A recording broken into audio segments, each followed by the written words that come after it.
Hello everyone, welcome, my name is Phoenix, and this is the Consumer's Guide to Filmmaking. Queer, 2024, Luca Guadagnino. This film follows a man by the name of William Lee. Living in Mexico with other Americans, Lee spends his time drinking, fornicating, and doing whatever else he feels like doing. When a man named Eugene Allerton moves into the neighborhood, Lee is transfixed by him.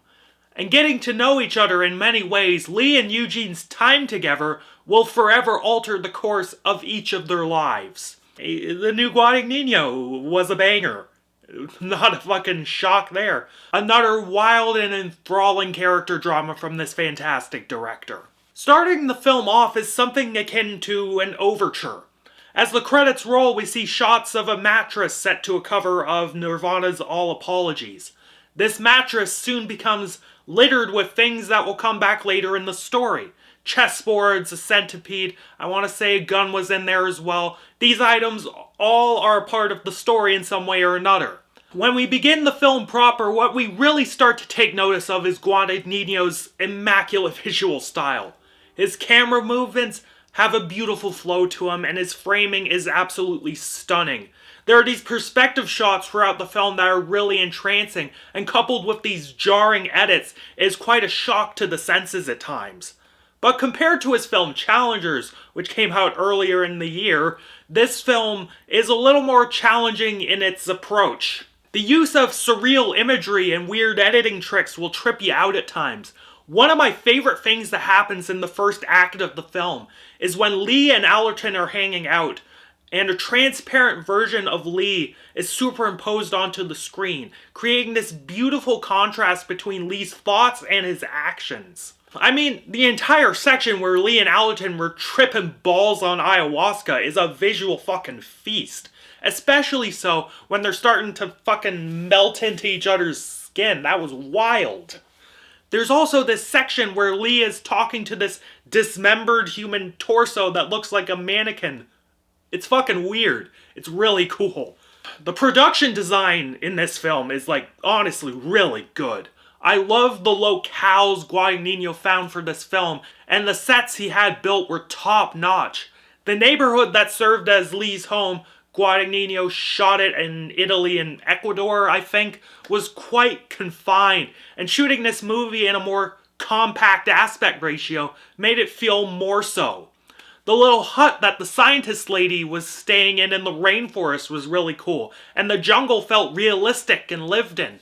It was a scenic film, and I enjoy nice scenery in films. I'm a sucker for it. Musically, it's Trent and Atticus. They're killing it once again, as usual. The original score in this film is quite varied and interesting.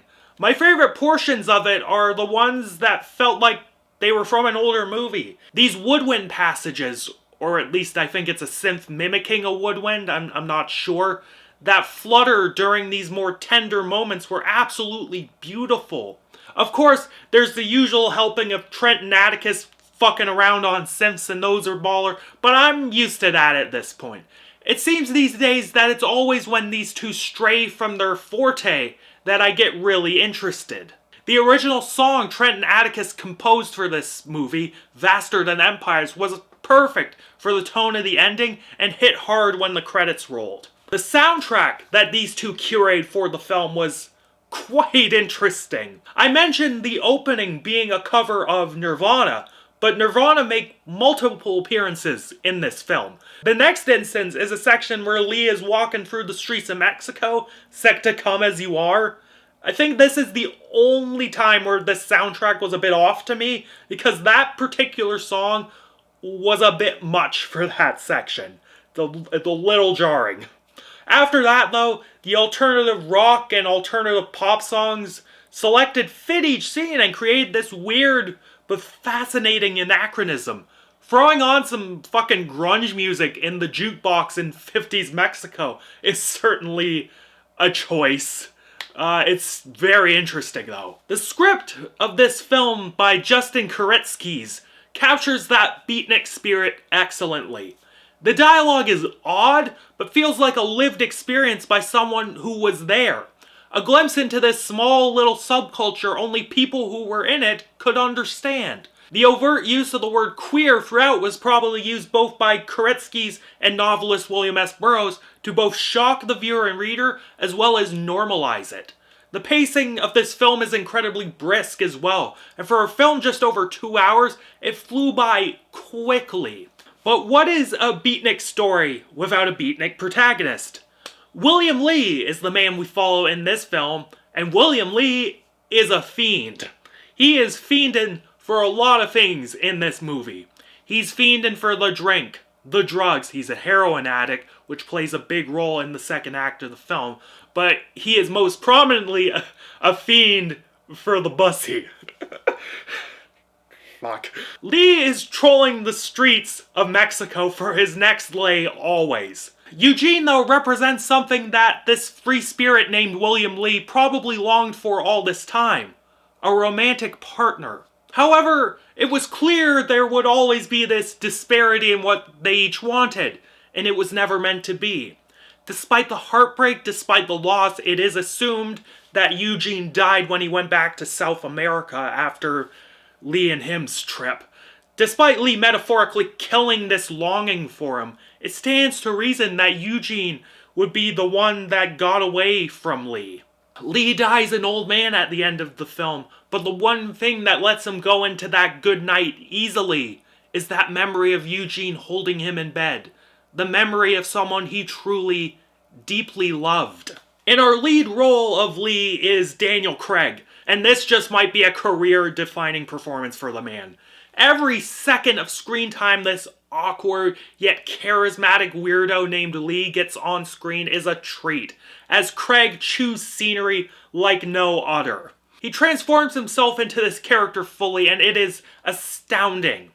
Opposite him is Drew Starkey as Eugene, countering Craig's offbeat exuberance with that cool, sullen, and calm demeanor. The two are perfect foils for each other.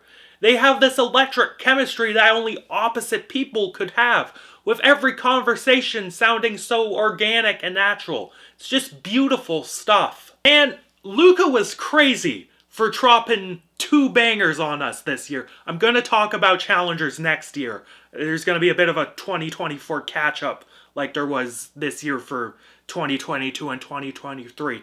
But yeah, fucking first challengers, then this film, Queer? Fucking insane.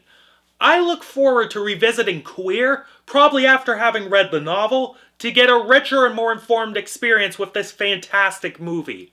It's a visual feast that is brought to life by 2 brilliant performances by Craig and Starkey.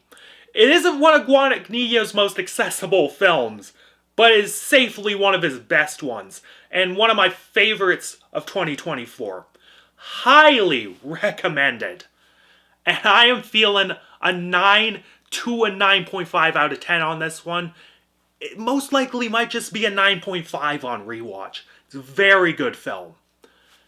Catch you later, guys.